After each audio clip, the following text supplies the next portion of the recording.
थ' मोजां मोनफैदों मानो होनबा बिदि ज' जिरायलायनानै सावरायलायोबा गोसोखांनायबो जायो आरो गोदान मोनसे आइडिया फैयो खौसेथिबो फैयो मा गोदान डेभेलपमेन्टनि बाथ्राफोरखौ जोङो बयजोंबो माबा मिथिलायनांगौ बिनि थाखायनो जोङो बे गौथुमफोर जिरायनाया दरखार दङ जिहेतु जोंनि दिनैसिमबो माने बर' मिडियाम फरायसालिफोरावहाय माने जोंहा माने फोरोंगिरिनि जोबोद आंखाल नुयो आरो लोगोसे जोंनि बर' मिडियाम फरायसालिफ्राव दासिमबो माने बिजाबफ्रा एभेलेबेल माने दहमै सफैया दा बे हाबाफारिखौ मावगासिनो दङ हाबाफारिखौ मावगासिनो दङ जों जिरायाखै दा दहाय बे एबसुनि जे सेक्रेटारि बिथांमोन माखासे फोरमायबायना डेभेलपमेन्टखौ खामानिखौ मावगासिनो दं आरो दावगागासिनो दं जिहेतु जोंहा माने बिटिआर सक्तिनि 6.3 दफा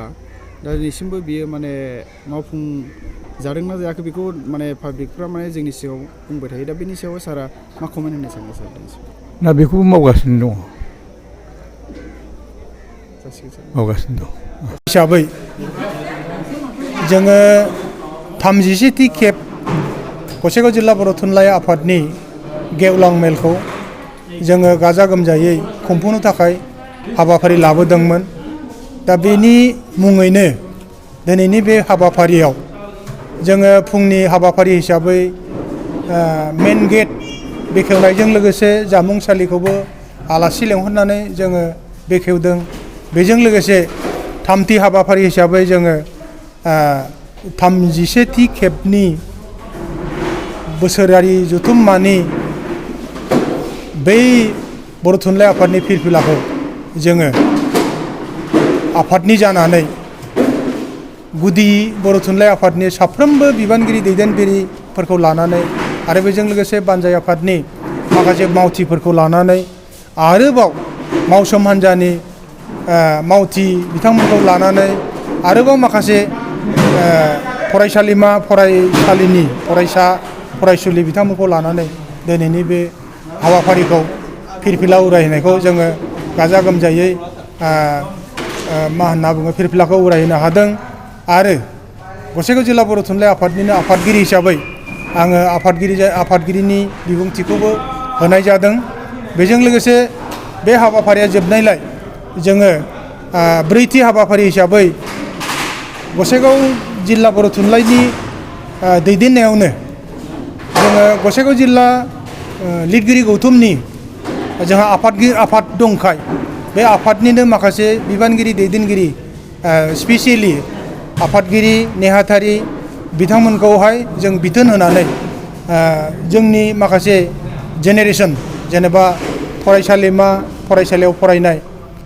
फरायसुला फरायसुलि बिथांमोनखौ खन्थाइ आवरायनाय रायथाइ फरायनाय सल'मा फरायनाय बेबायदि सुजुग सुबिदाखौबो जों होनाय जादों आरो बेबो जोबोद गाजा गोमजायै बयनिबो फरायथिनानै होनाय बे हाबाफारिया जोबोद मोजाङैनो जाफुंनानै थांदों आरो बाथि हाबाफारि हिसाबै जोंनि गेवलां मेला 1 रिंगानिफ्राय जागायजेनदों आरो आलासि महरै जों जायफोरखौहाय लेंहरदोंमोन बिथांमोना जाहैबाय मिरु बर' थुनलाइ आफादनि मानगोनां आफादगिरि डक्टर सुरत नार्जारि सार बिथाङाबो सफैनो हादों आरो बिबुंथि लाखिदों बेजों लोगोसे जोंनि आगुनि बारग' गोबाव सम 9 बोसोरसो आफादगिरि जाबोनाय मिरु बर' थुनलाइ आफादनि पद्मश्री डक्टर कामेश्वर ब्रह्म साराबो बे हाबाफारियावनो फैनानै जोंखौ गोबांथार सुबुरुन होलांदों बेजों लोगोसे आरोबाव दुलाराय बर' फरायसा आफादनि मानगोनां नेहाथारि मुस्रि खनिन्द्र बसुमतारी बिथाङाबो फैनानै गोबांथार मोजां जोंनो बिबुंथि लाखिनानै जोंनि गोसोखौ मोनसे बोसोनजों लोगोसे जोंखौ थुलुंगा होलांदों मावनांगौनि बिथिंनिफ्राय जाथिखौ बोखांनांगौनि थाखाय जाथिनि रैखाथिनि थाखाय आरो राव आरो थुनलाइखौ माबादि दिदोमै बिनि थामोनथाखौ जोङो जौगानाय हाबाफारियावहाय जों लांनो हायो बिनि थाखायबो बिथांमोना जोंखौ बिबुंथिनि गेजेरजों फोरमायलांदों दा बे हिसाबै दिनै फैयै जोंनि हाबाफारिया दिनै गसाइगाव जिल्ला बर' थुनलाइ आफादनि 37थि खेब जिल्ला आफादनि गेवलां मेला जोबनानै थाङो। क'क्राझार सहरनि रायजो राजाफोरनि थाखाय गोजोनथाव खौरां। बिटिआरनि गाहाय राजथावनि क'क्राझार सहरनि जेडी र'डजों नांजाबनाय सुदेमपुरी गांजेमा बाजाराव थानाय आइ आफा मेड लाइफ बिएम हस्पिटालाव रोंगौथि गोनां डक्टर आरो नार्स स्टाफफोरनि गेजेरजों गथ'साफोरनि बेरामजों लोगोसे जायखिजाया बेरामिफोरनि थाखाय होगासिनो दं मोजां फाहामथाय। बे हस्पिटालाव नोंथांमोनहा गोबां फाहामथाय खाबुफोर मोननो हागोन। 24/7 emergency service, laboratory, pharmacy, paediatrics, medicine, gynaecology, dental, urology, dental x-ray, play area, x-ray, sonography, OT, ICU, NICU, PICU नि खाबुफोरखौ मोननो हागोन। आइ आफा मेड लाइफ बिएम हस्पिटाला 24 घन्टा जेब्लाबो खुलायै थागोन आरो लांलाय लाबोलायनि एम्बुलेन्सआबो मोजाङै सार्भिस थागोन।